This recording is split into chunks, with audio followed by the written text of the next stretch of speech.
chest of 3.5.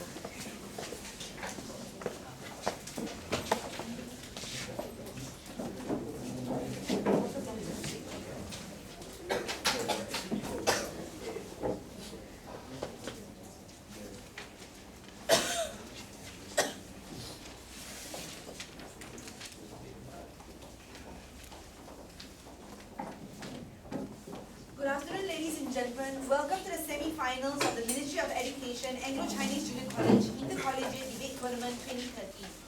Today, the motion reads, this House believes that lower taxes are preferable to extensive government services. Our esteemed adjudicators for today are Ms. Adrienne D'Souza, Mr. Jonathan Lee,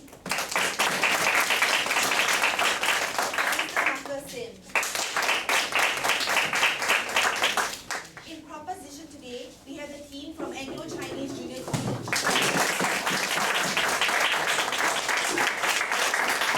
Our first speaker is Tamasin Tan. The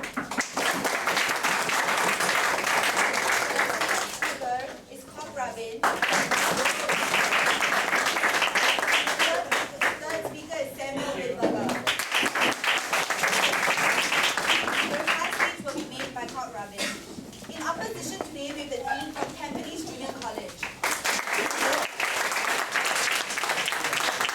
The first speaker is Jun Ting. The second speaker is Farhan. And the third speaker is Subra. The last speech will be made by Jun Ting. The audience is reminded to switch off all electronic and mobile devices or turn them into silent mode in order to avoid disruption. The audience is also kindly requested to leave the room only in between speeches so as to not disrupt the speakers. In addition, we would like to remind everyone that according to the World Schools Debating Championship rules and regulation, no interjections of any form is allowed from coaches, members of the audience, or anyone during the speeches. Please remain silent during the speeches. Each speech will last for 8 minutes. The bell will be rung once like this. At the first minute to signify that speakers from the other team may give points of information. It will also be rung once at the 7th minute to indicate the other team to cease giving points of information. The bell will be rung twice at the 8th minute. After 8 minutes and 15 seconds have elapsed, the bell will be rung continuously. At the end of these 8-minute speeches, the opposition reply speaker will deliver his or her reply speech first, and the proposition reply speaker will conclude the debate. Each reply speech will last for 4 minutes. The bell will be rung once at the 3rd minute of the reply speech. No points of information can be given throughout the entire speech. Once again, a reminder to everyone to please keep silent during the speeches. May I now call on the first speaker of the proposition to begin today's debate.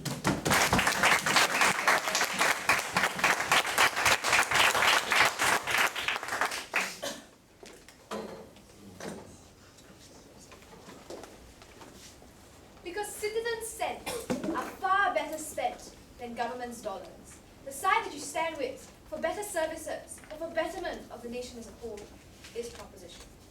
Before we move on, what are some key definitions for today's debate? We think that low taxes being preferable to extensive government services refers to there being less money from the people. For example, where there is no income tax in Brunei. Tax as a percentage of individuals' income will be lowered in proportion in terms under the word of the proposition. In other words, government will therefore provide fewer services. For example, this is contrast against the high tax rates that you have in Italy and in Nordic countries because of the attempts to make extensive public services. Under the word of the opposition, it is impossible to have extensive government services without raising and having much higher tax rates, and that is a burden that they must accept. Our policy today is simple. We have 4 clauses to bring to the House. Firstly, the proposition will operate by a yellow pages principle. Only services that are not present at all within the public sector will be provided by the government. For example, military and defense services. Second clause. This does not mean, however, that governmental services do not exist, because we believe it's more efficiently operated when you have individuals under a free market system, when individuals pay for services directly to the private sector as opposed to the government. No, thank you, sir. Third clause. If necessary, the government will provide subsidies towards the poor based on their income. However, we think that circumstances like that are few and far far between. Why? Because social services via private help already provides help to this proportion of society. No, thank you, sir.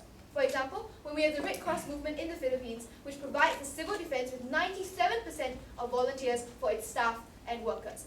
Private services are already existing within society to provide these individuals with adequate support.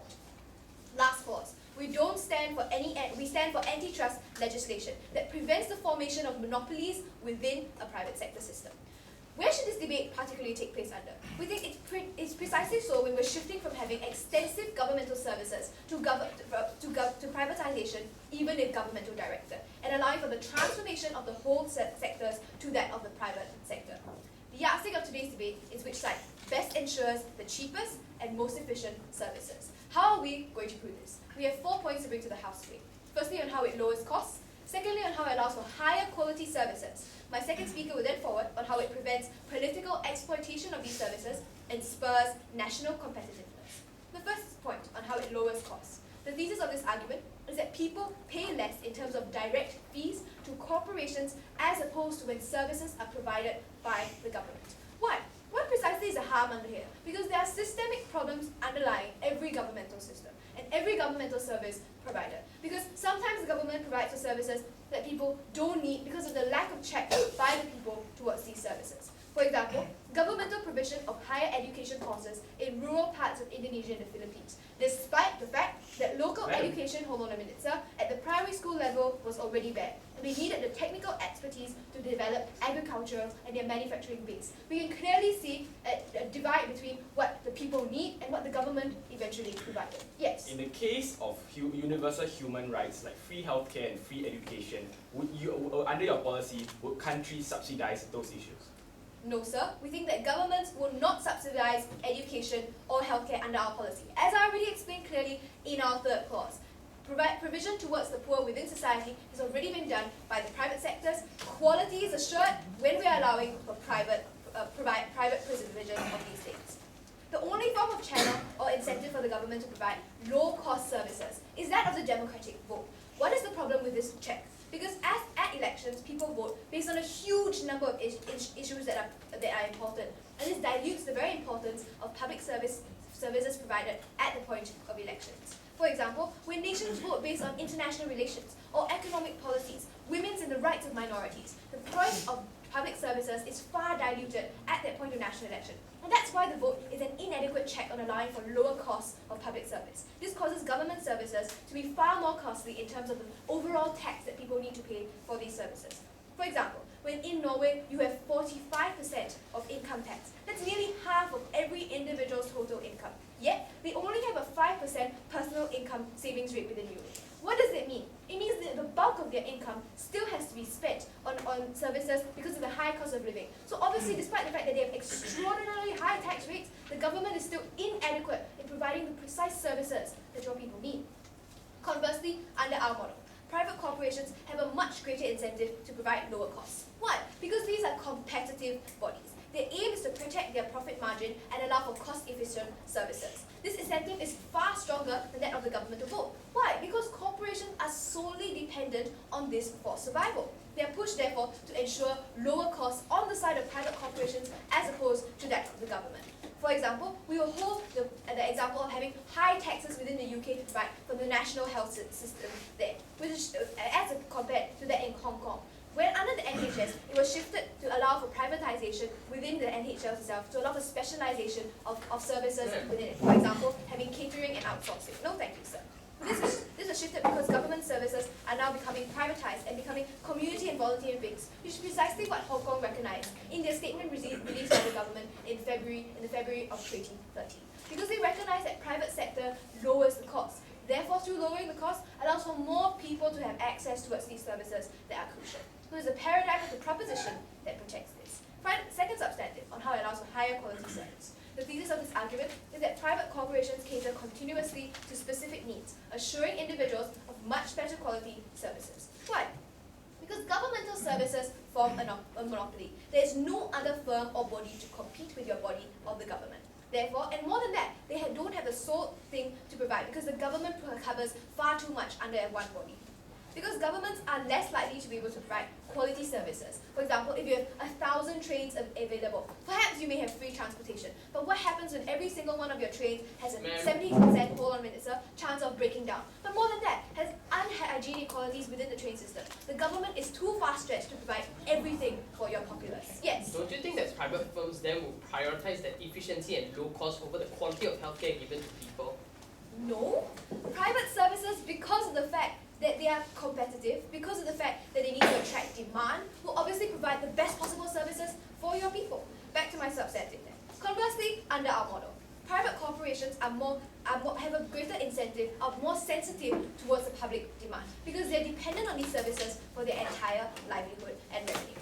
Therefore, there's this very strong incentive to upkeep and allow for good quality of services essential to upkeeping their demand rate, because they must continuously upgrade to allow for better quality. This is shown in the Hong Kong railway transportation system, where you have 27 different companies that are locally divided and feeder service that goes to even further ranges than could ever be provided by the government. Because these companies are incentivized to ensure that they have the best possible reach, so as to best provide, so as to be able to protect their profit margin. And that is the underlying point there.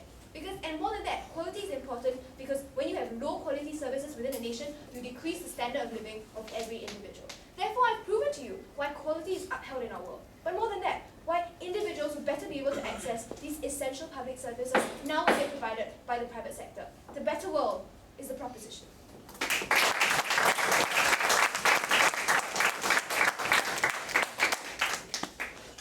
Speaker spoke for 8 minutes and 6 seconds. I thank the speaker for her speech.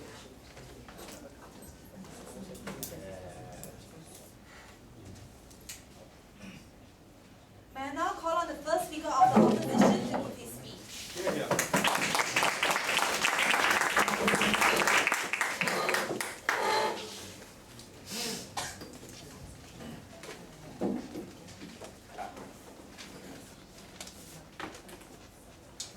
Two questions for side government. Firstly, which world are they living in where private companies are good, where private companies don't care about the bottom line? Here is fundamental flaw with what government is saying, Madam Chair. Because look, under their paradigm, they allude to the fact that they do it better. Privatization is best because it limits efficiency. Yes, we have no problem there, but they fundamentally failed to see what's the point of governmental service. The entire point of governmental service, Mr. Speaker, is the provision of welfare to the very poorest individual in the society, to ensure that no matter where you are, no matter how much money you have, you do not die on the side of the streets because you cannot afford healthcare in your own country or you pay taxes to the country to do so. Mr. Speaker, we understand that look, private companies have an incentive to profit max, but this incentive, Mr. Speaker, Madam Chair, doesn't lead towards this incentive doesn't lead towards provision of best healthcare for everyone. It leads towards an incentive for the companies to do what is necessary to increase the profit as much as possible, even if it leads to leaving a lot of individuals completely deprived of these human rights, essential human rights. You look at the case of the United States, right? They privatized their healthcare. Government didn't give any subsidies before Obamacare, and they left it to private companies, insurance like AIG, to do so. What was the end result? 45 million Americans in their own country with no health coverage, 45 million Americans who never risk a visit to the hospital, even if they're dying of cancer, even if they're dying of whatever diseases, because they simply cannot afford it, because they will be left in debt, because they will continuously be left in the lower social strata of society if they risk going towards these hospitals in the first place. We argue that that's what happened under private companies. Second response coming right, because look, according to them, private companies more often than not will look out for the rich of everyone. Sit down, madam. Look, we argue they won't. Why? Because this contingent on the fundamental assumption that they want to help the poor. We argue that look, trickle-down economics, as characterized by government, right, simply don't work because because these private companies simply don't care about this situation. Point of information, sir. We argue that they don't know what's going on. Here comes the second question for government, right? Would there be higher quality services? As we will, we painted a very bleak picture of the paradigm under opposition, where the government will provide crappy healthcare for everyone because they know that no one can compete with them. No, Madam Chair. First response, we look, government is still accountable to the people through elections. Government is still accountable to the people through Point many of information, feedback sir. issues. We argue that because of all these pressures that are putting on the government, which how democracy works, government has a massive incentive to ensure that what they are providing is information, good, to ensure that providing whatever meets a minimal standard at least of universal human standards. We argue that that's why government. Second response, second response, Madam Chair, and this is extremely important. Look, high quality services can exist under opposition's paradigm. If you are looking for something better, you can go for private hospitals anyway, right? We are not banning private hospitals in the current paradigm. You can go to your Mount Elizabeth or your Glen Eagles if you really feel that these hospitals serve your care need because they have greater quality of care. It's just a matter of whether can you afford it. If you don't, you still have CGH, who is more than able to take care of the common man like every single one of us here. Now, on to my substantive. Right? Firstly, we're going to tell you why this is a terrible, terrible idea because it leads to massive lack of social mobility within the status quo. One, look, who primarily benefits from low taxes? We don't argue that it's not Point the of poor, information, sir. Madam Chair. I would rather argue that it's the rich. Why? Because the rich individuals with these low taxes, Mr. Speaker, even though they're earning exorbitant amount, that far outstrip the lowest individuals within themselves. These they don't need to pay a very high tax because simply they don't pay for governmental service. You say that is anathema to what democracy means. The entire point of democracy is when you are a rich individual inside this situation, you have more than enough time to, you often pay back taxes as a nod to what the government has done for you, as a nod towards that this government will redistribute this social income. When we think that that's exclusively fine, why? Then why is taxes so important then? Look, with low taxes, rich, through the large amount of money they have, would lead towards a situation where there's lack of social mobility within status quo. Why? Because they have the means now, through the large amount of money they have, to ensure that their descendants, and through the issues of birth lottery, that only the rich descendants stay at the very top of society. Through issues like educational stratification, where you only send your child towards Ivy League schools, towards the very best schools, towards a large amount of education, get a large amount of skills through this education, and then they continuously propagate. And this doesn't have to be based on merit. Like, look at South Korea, the recent university scandal, in which the daughter of the Samsung's chairman, Lee Pak-kyung, was able to gain admission to Chongwon University, one of the best universities in South Korea, not because she scored well on their version of SATs, but because her parents were massive donors to the university board, and so this isn't only limited to a single country. Look at the United States of America or the Illinois political club scandal in 2005. Right, individuals have always shown their ability to manipulate the process of meritocracy, which democracy holds true through provision of a large amount of money to ensure that only their descendants are staying top at the very least. We argue that, moreover, Mr. Speaker, Point of information, sir. Yes, ma'am. Sorry, What you fail to recognize is that in countries such as Brazil, where they provide government-run healthcare, there are still numerous poor people who are on the waiting list and they die on the waiting list. Tell me honestly how your side helps the poor. The problem here, Mr. Speaker, is number one, that is not a problem with the provision. That's a problem with the structural way that the issue is run in the first place. Look, at the end of the day, when you're talking about issues like NHS, where you hear horror stories of dying on water lists, it's because of a lack of regulation. It's because of when governments do not have the ability, governments do not appoint enough officials to keep a check on these individuals. It's about politicization, where our politicians throw money at the service instead of ensuring that it runs efficiently. You see that that's a problem.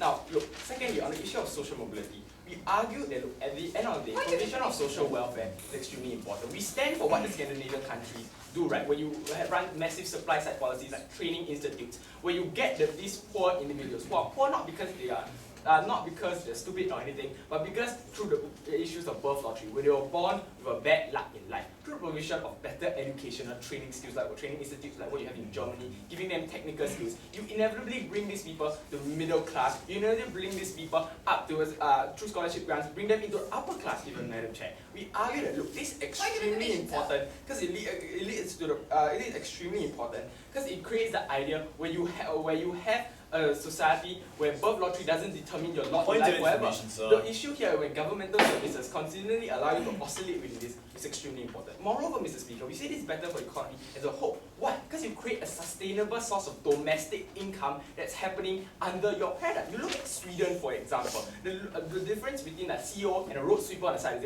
is 8 times, Mr. Speaker. We say that this is good because the street sweeper doesn't endure a standard of living, but rather is being paid a respectable amount of 4,000 euros. We say that that they will spend more money.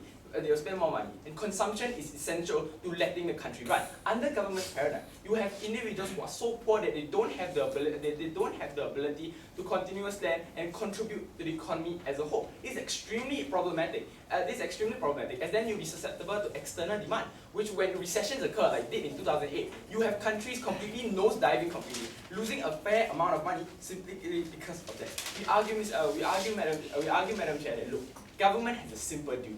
Provision of welfare towards every single individual in society, provision of welfare to ensure that no one dies on the street, provision of welfare in the best way possible. For all those reasons, we're extremely proud to oppose.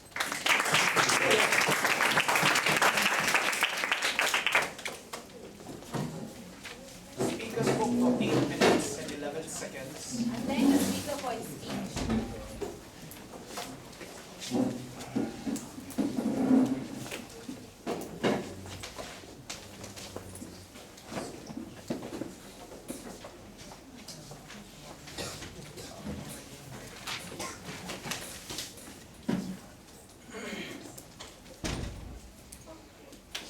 I now call on the second speaker of the proposition to give his speech.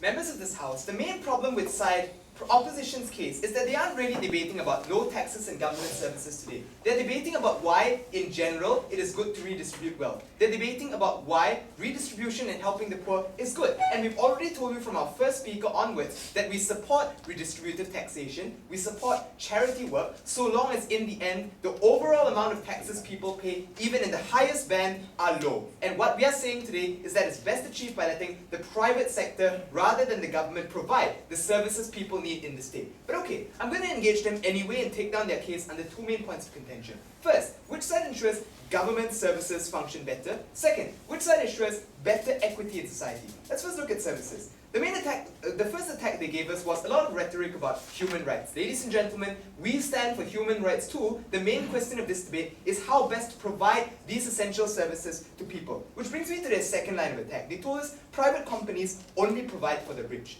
No, this isn't true.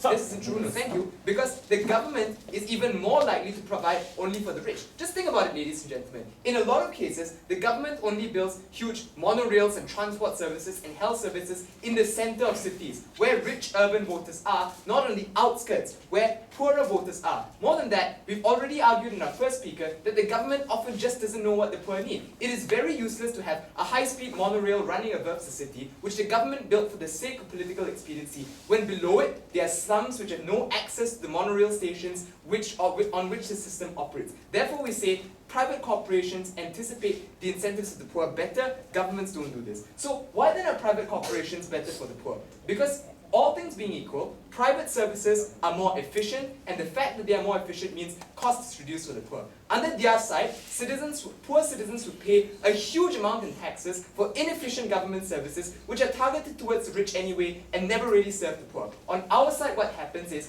corporations comparatively have cheaper and more efficient services because they are pushed by the market to make these services more efficient, because they are pushed by their own shareholders to increase their profit margins, no thank you, and expand their network to a wider number of people, thereby making it easier to ensure efficiency. More than that, this is not the way to ensure that corporations provide for both the poor and the rich is not by giving everything to the government, but through legislation. That's why governments often subcontract areas of the city which are rich together with areas of the city which are poor to corporations to serve, so that they serve both the poor and the rich at the same time. That enables us to protect the poor without massively increasing government services. That's why their policy hurts the economy. They then told us that if you want quality, go to the private sector. We find this just spurious. Quality is important because, as my third speaker told you in his point of information, if people don't get high quality services, they will die while they are on the waiting list of a health service. Government services are extremely inefficient because they don't have to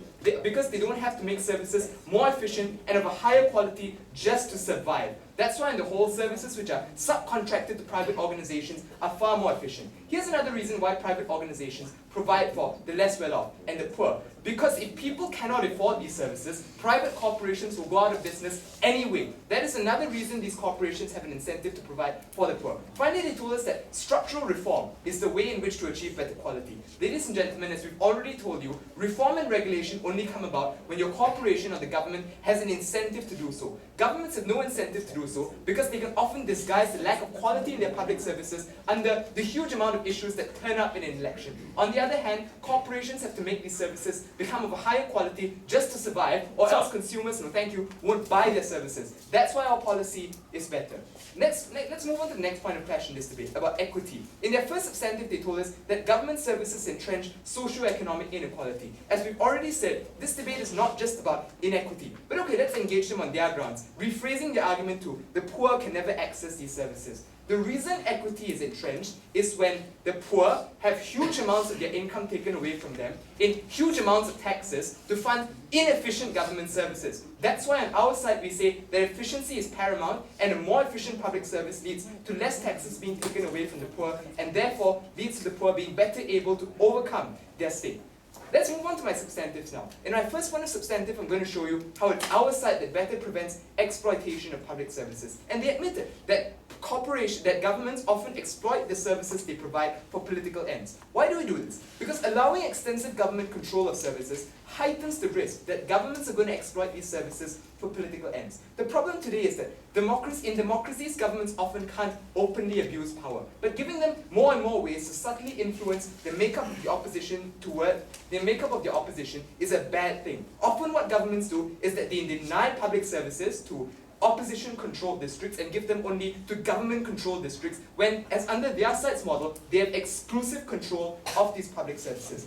Let me give you examples of this. In Turkey, Recep Tayyip Erdogan only provides long-distance rail services to his provinces in central Anatolia and not to strongholds of opposition support like Trebizond, where the CHP is in power. In the United States of America, the Californian government often doesn't provide services to Republican districts and then justifies these by saying that private corporations governments found it inefficient to provide these services to these districts because these districts were too isolated or too far away. Therefore, we say this increases the incentive that governments exploit these services. But the alternative, which they themselves admitted happens, is that governments throw money into public services in order to gain huge amounts of political support. And this is terrible, especially in a post-austerity world where many nations need to massively cut back on inefficient public services in order to survive.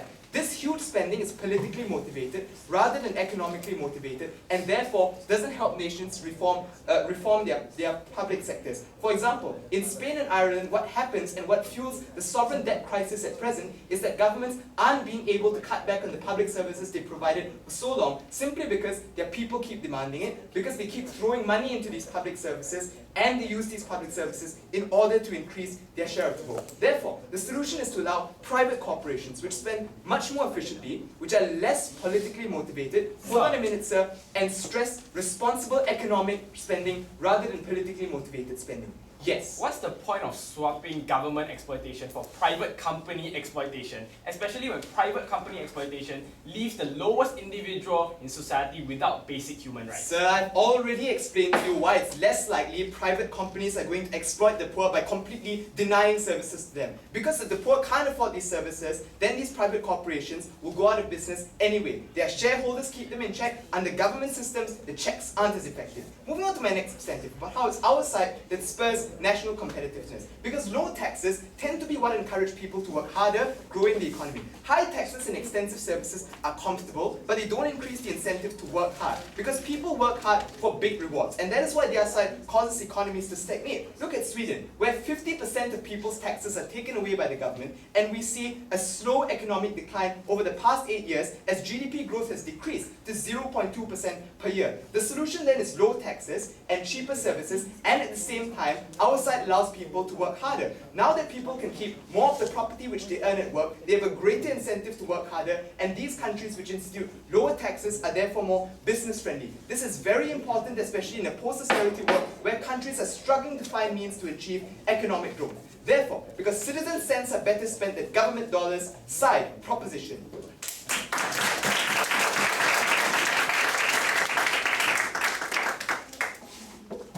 Spoke for 8 minutes and 9 seconds. Thank the speaker for his speech.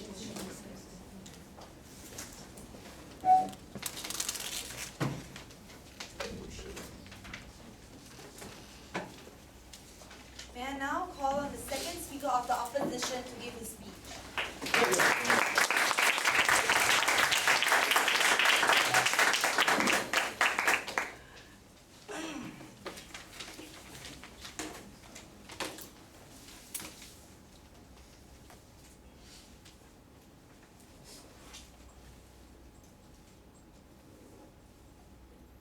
The main assumption coming out from side government was one which we think is rather flawed, right? The one where they think that government do things for political agenda, right? We don't think that's necessarily true. Now let me deal with the main arguments coming out from both PM and DPM.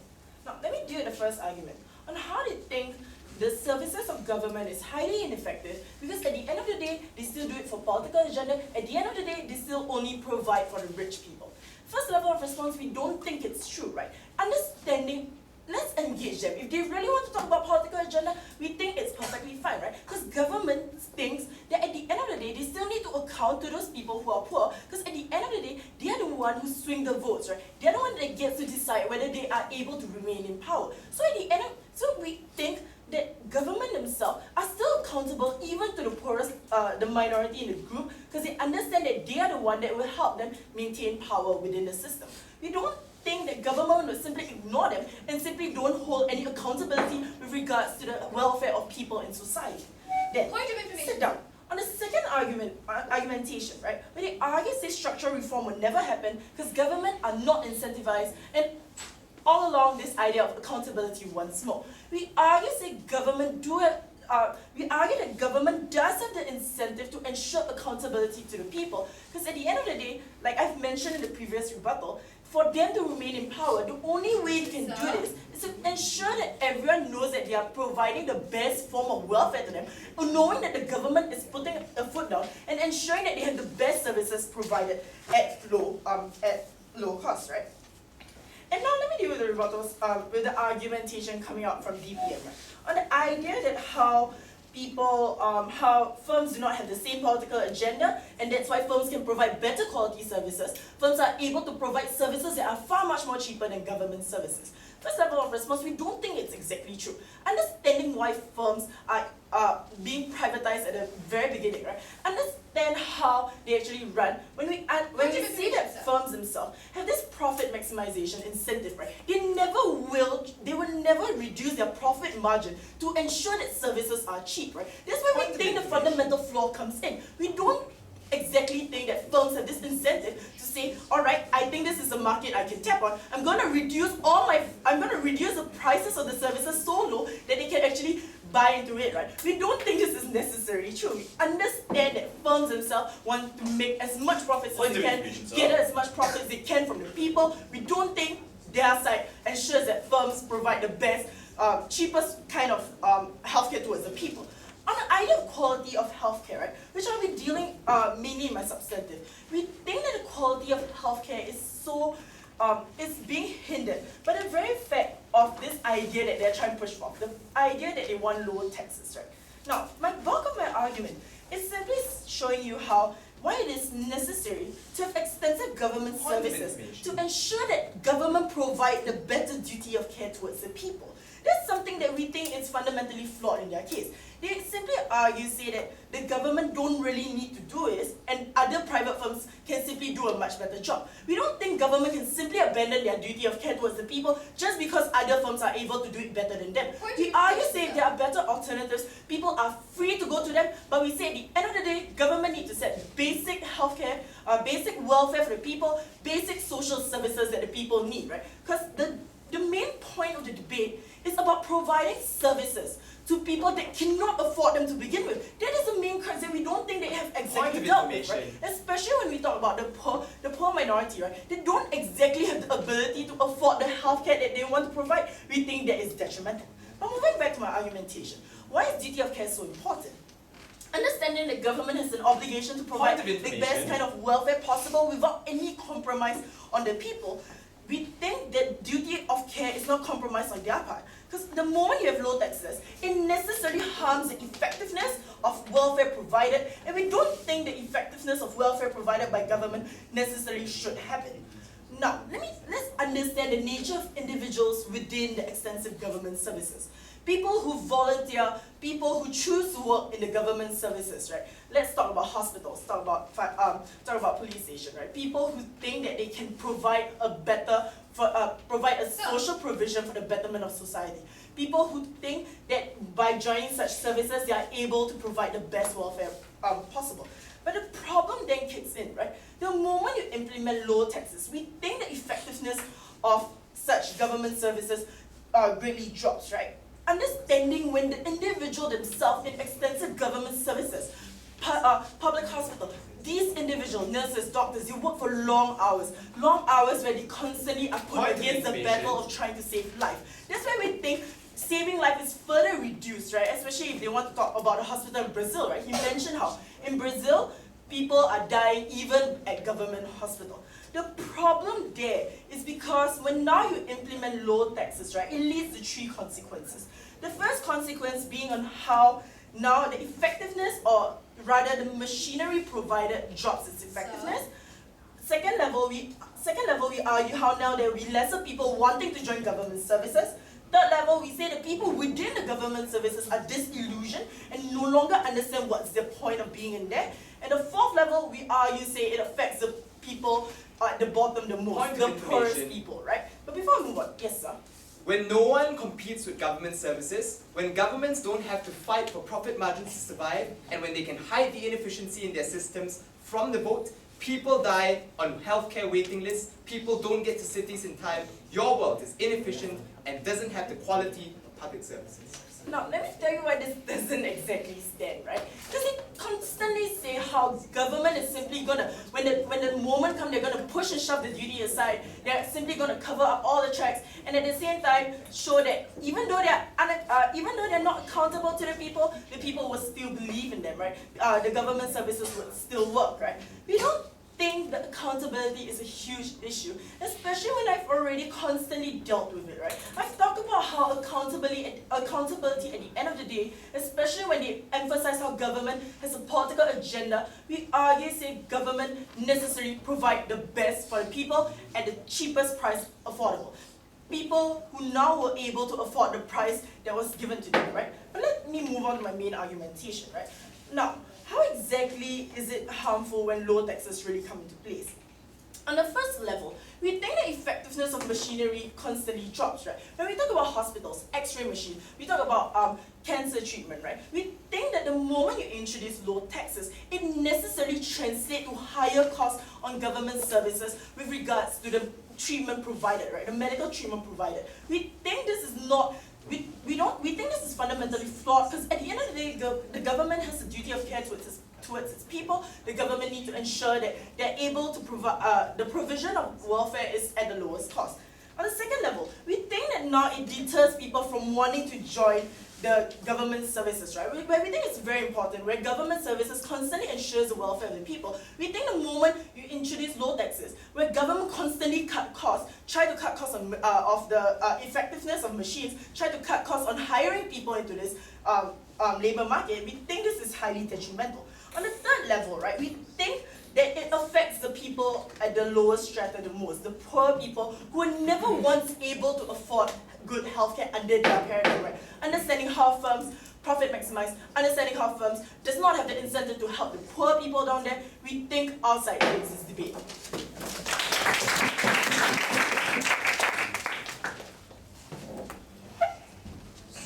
Speaker spoke for 8 minutes and 24 seconds.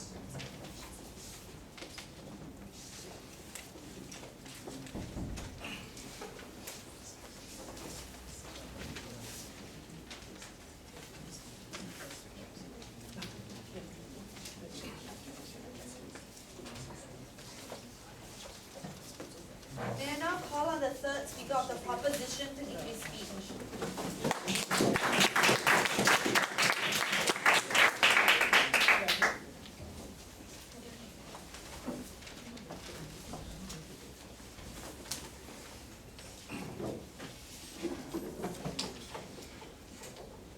The side of the opposition was one like the systems in Brazil, where they have numerous government-run systems that are ineffective, and that are extremely messy in nature. But we're going to deal with everything that they told us in two main points of contention. Firstly, what is actually best for services on the whole, and secondly, who best protects people. But before we move on to these two core issues, let's first look at some of the language which they use on the side of the opposition, where they told us in their very first speaker, as I quote, that we're throwing money at systems with higher taxes. And he blamed the problems on these systems on structural problems that exist in places like Brazil. But what he failed to recognize is that there are numerous places across the world which run on similar systems, and all of them have the same structural problems. And the reasons for these structural problems is the analysis that we gave you in our first proposition speaker, when we told you that they simply stretch their resources too far, too wide, and too thin. And that is the reason why it's actually ineffective. All argumentation that was completely not dealt with. So let's move on to the first issue, on what is best for services. Here's where we first need to analyze. Are private services actually of efficient and high quality? Before moving on, let's first remember that the side of the opposition conceded that the private sector does indeed have better quality services. So now the issue becomes this: can government-run services actually match up? And the answer to this is a clear and resounding no, from our first and second speakers as well as during my speech. But why? Because your government services are targeted at one group within your society.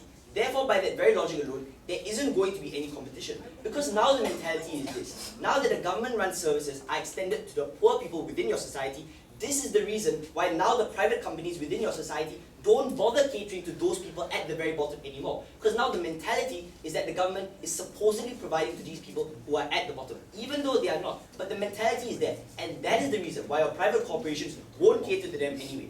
But now this is what becomes the issue. Can the poor people even afford the services under the model of the opposition? And the answer to this is again no, because on the opposition side, they still have to pay the high taxes that take away food from their table. No thank you. They take away half of their income to pay for these high taxes. So what happens as a result? Either they be put on a year-long waiting list, or they pay the other half of their income to bribe the doctors within their hospitals. That is what happens on the side of the opposition. And even though they are bribing the doctors, their waiting list is reduced to half a year. We don't really see how that's efficient, because regardless of the waiting list that they have on their side, this extends to numerous other services as well, where the quality of the services simply cannot match up to the private sector services. This analysis we gave in our first speaker that they were never able to respond. So let's move on, because we've already proven why it's inefficient and bad when it's government run on the opposition. So now we need to analyze this. Can the poor actually access it? They told us about the vote and political accountability, which we already told you about in our first speaker and why it doesn't actually work. But let's deal with it anyway, because he never actually dealt with the core logic of why the vote doesn't work. What did we tell you? We told you that a vote is a singular entity that needs to address multiple issues. Therefore, you vote on things such as international relations, how your government is running the country, but also in terms of government-run services. There are so many different things that you need to vote on that just because you want to reduce the price of one government service doesn't mean you change your vote completely. This was an analysis that they dropped completely. But here's why I extend the logic even more. Because are the poor people really the swing vote in your society? No, of course not. Why? Two reasons. Firstly, most of the time, the people who are poor in your society aren't even registered voters in the first place. Because your government wants to make sure that these people don't swing the votes because they don't really care about these people. That's the first thing. But the second thing that can happen is this. All they do is they buy votes from the people. And the reason why this works in the first place in numerous developing countries is because of this. They buy votes because these people need the money to actually get food on the table immediately. This is the kind of things which happen in these developing countries, and is the reason why votes are bought in the first place. So by that logic as well, the vote isn't going to be something which is actually going to put a check on the government in terms of their government-run services. So we don't see how this point still stands. But let's move on, because here's where I contrast government duty of care to private incentive, which is the core logic of their second speaker substantive.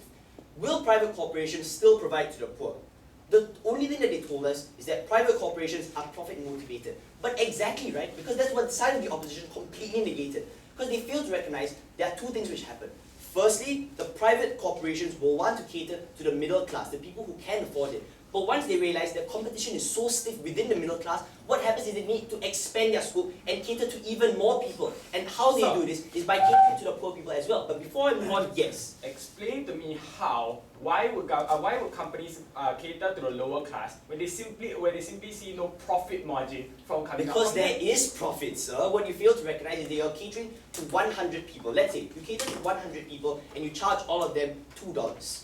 What happens when you expand your scope to cater to 500 people? Even if you reduce your prices by 50%, you still earn a lot more. And that is why, even though they are profit motivated, they cater to a lot more people. That is the actual analysis why private corporations do it a lot better in terms of catering to everyone in your society. Key analysis which the side of the opposition hasn't dealt with. So let's move back anyway. Since these corporations are profit motivated, they will be able to cater to more people. But then again, it's not just about the quantity, it's about the quality as well. And we've consistently taken this point on the side of the proposition. But here let's bring in the nuance again, that it isn't just about all services, but rather extensive services. This is the nuance which we realized from the proposition that the opposition hasn't realized. That we're not saying that all your services should be provided by corporations, but rather only those which private corporations simply cannot provide. Key analysis which he didn't deal with as well. So let's move on to the second issue, on who better protects people. Here's where he brought in his argumentation on the quality of government services going down. Well, we don't really think there's a problem with government services going down because we don't want government services in the first place. This is what we told you on the side of the proposition. But his logic was this: people won't want to work within the public sector anymore. Well, we think that's something which is actually going to happen on the side of the opposition in contrast. Why? When people are working in the side of the opposition's public sector, when their wages stay depressed, when they have poor working conditions, when there's no incentive for them to improve and work and be promoted, that is why they wouldn't want to work on the side of the opposition. When they have absolutely no incentive to make sure that they can rise up. What they fail to recognize on the side of the opposition is this entire notion of dependency and mobility as well. Their side doesn't help it at all. Why? Because when the poor people within your society recognize that they can always turn to free government services, that is why they remain trapped within that lower socio-economic bracket within your society. When there's no incentive for them to work harder to make sure that they can improve themselves, to make sure that they can raise themselves out of that socio-economic bracket. Because we recognize we don't want people to be poor. This was something which we already acknowledged in our first speech. But the key to doing this isn't what you do on the side of the opposition. Because rather, you entrench the divide which you have within your society. You don't help social mobility at all. Therefore, the side of the proposition is the one that has proved that we consistently protect the poor people. Let's remind the House yet again that the side of the opposition has failed to deal with any of the key analysis we brought to you in our second speaker on preventing political exploitation of services, as well as our second speaker's second substantive on spurring national competitiveness. And this was extremely important because we told you this is about economic growth of the country as a whole. And if you're going to have government-run services on the side of the opposition, you aren't going to be able to have economic development because people move out of your country, companies move out of your country, your economic growth grinds to a halt. That is something even more dangerous, not just for the poor people within your society, but your society as a whole. The side of the proposition is the one that has proven consistently that government services aren't that great after all. Private corporations do it a lot better. And because we have consistently proven that a substance sense is worth a lot more and better spent than government dollars, side with the proposition.